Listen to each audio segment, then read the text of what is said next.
In 2019, Ostbelgien, a town in Belgium with about 80,000 residents, took a gamble on a new approach to governing. The city's parliament voted to establish a permanent citizens' council and assembly, giving randomly selected citizens the power to make decisions. They called it aptly the Ostbelgien Model. Its main objectives are providing citizens not only a permanent voice in the process of decision-making, but also a systematic monitoring system to ensure they are heard by the International Observatory on Participatory Democracy Rights.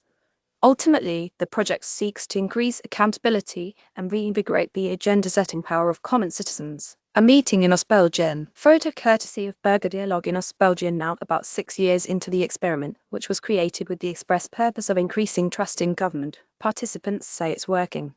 Once a year, about 1,500 letters are sent to randomly chosen residents in Ostbelgien.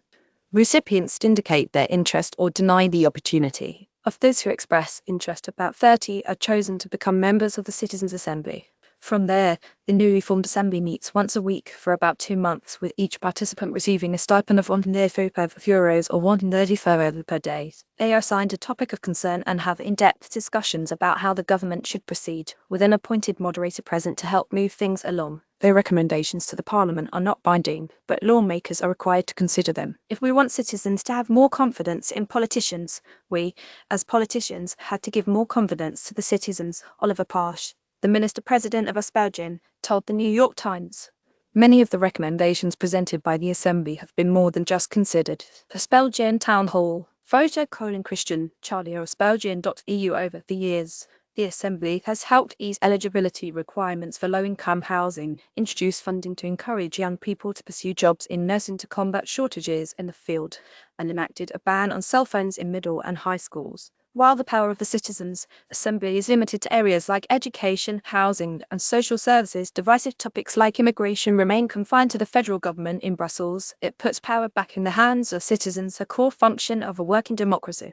Ostbelgien is likely the smallest region in the European Union with its own legislative powers, meaning this model could be harder to replicate on a larger scale. But it has inspired further participatory democracy measures in other countries. Paris is now home to a citizens' assembly inspired by the Ostbelgien model, including 100 Parisians. The assembly was institutionalized in 2021, allowing members to weigh in on the city's annual budget, deciding what issues should be addressed by a citizens' jury, and evaluating existing policy in the city.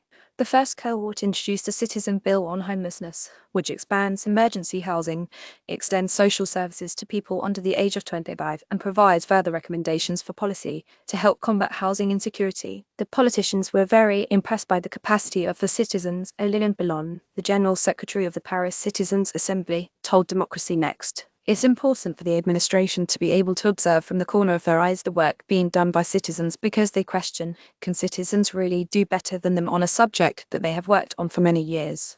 A gathering of the Ostbelgien Citizens' Assembly.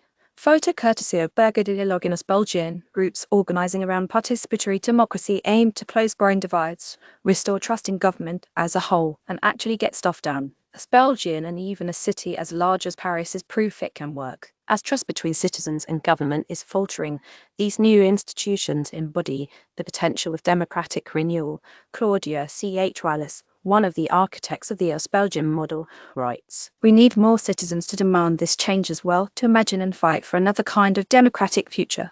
If they do, another democratic system if possible. You may also like this study put 200 voters together for days on end. They changed each other's minds." Header image courtesy of Burgerdialogue in Ostbelgien.